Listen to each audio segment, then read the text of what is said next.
Last Saturday, I was present at a historical occasion, the shooting of Andy Warhol's epic Empire. From 8 p.m. until dawn, the camera was pointed at the Empire State Building from the 41st floor of the Time Life building. The camera never moved once. My guess is that Empire will become the birth of a nation of the new bag cinema.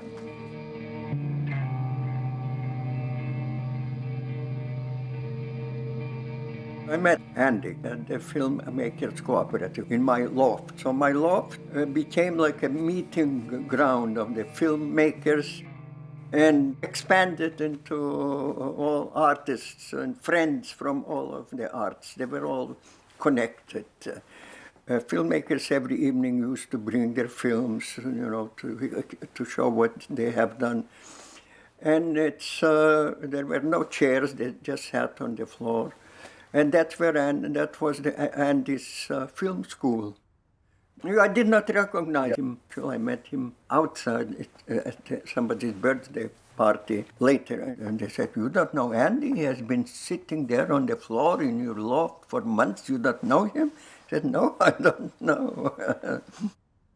Cinema is contagious, of course. He opened himself very completely to possibilities of cinema through his friends and through what he saw. I went with Andy to one of Lamontiang's concerts on 2nd Avenue. And Lamontiang was, he was doing pieces of music like stretching one note to 6 hours to 4 hours. So it was in the air. The art in time was in the air. He took his sort of genius to bring it into cinema, to apply it to cinema. In the Empire State Building, there is a post office. Usually that's where I mailed Film Culture magazine from. So one day I was walking with, bags on my back full of Film Culture, ready to mail. John Palmer, a young man who was helping me at the Filmmakers Co-operative, carrying some other bags. And when we were walking, the Empire State Building was there in front of us like that star of the three kings going to the birth of Jesus Christ, leading us. And we both said at the same time, "Oh, this is like a perfect image for Andy Warhol." Palmer was also sticking around in the factory, also already helping there. So I said, why don't you tell this to Andy? I think he should film it. And he told to Andy, and Andy said, yes, this is perfect, let's do it. As he open as he always was to ideas. And so then and he said, tell Jonas, maybe he can get the camera, help me. Marie Menken, one of the filmmakers, was doing some work. She was one of the employees of Time magazine. So she arranged that we could get into the building when in the evening after the office is closed. And that's how we got into the building and stayed there. And in one of the offices overlooking Empire State Building. I set up the camera already, and I framed it. It's my framing. And then Andy told to Andy to check if it's okay. And he looked. He said, "Yes, it's okay. Go ahead."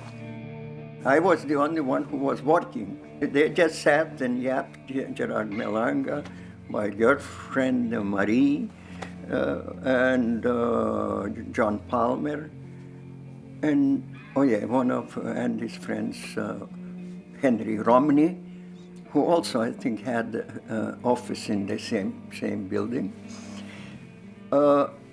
and that was it.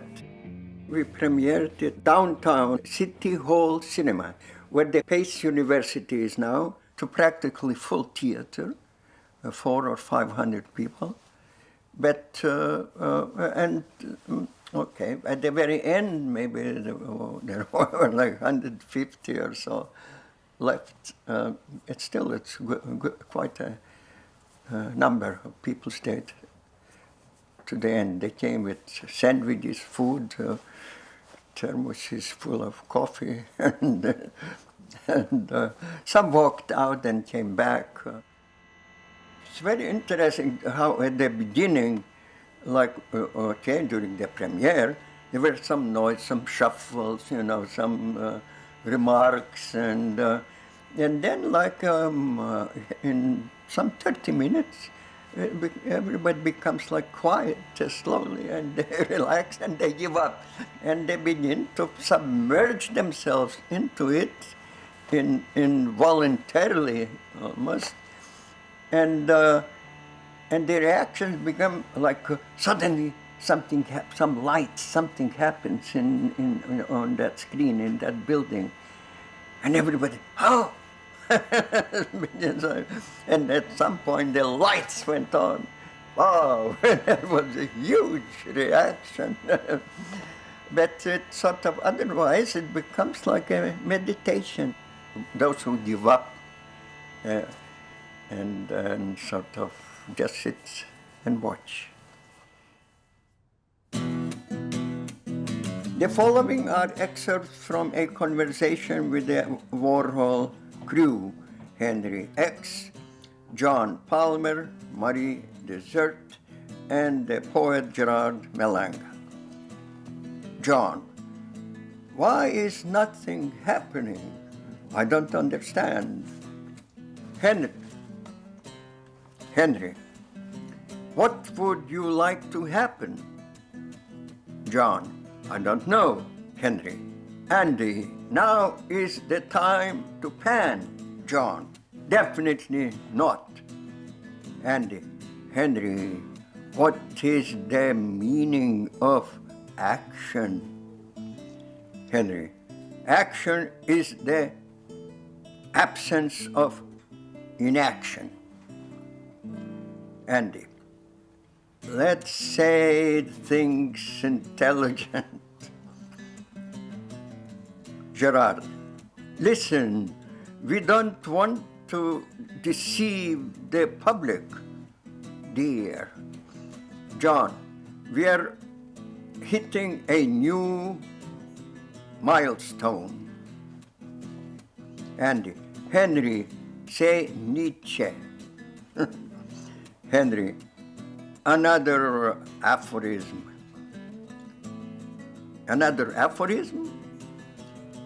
John: B movies are better than A movies. Andy: Jack Smith in every garage.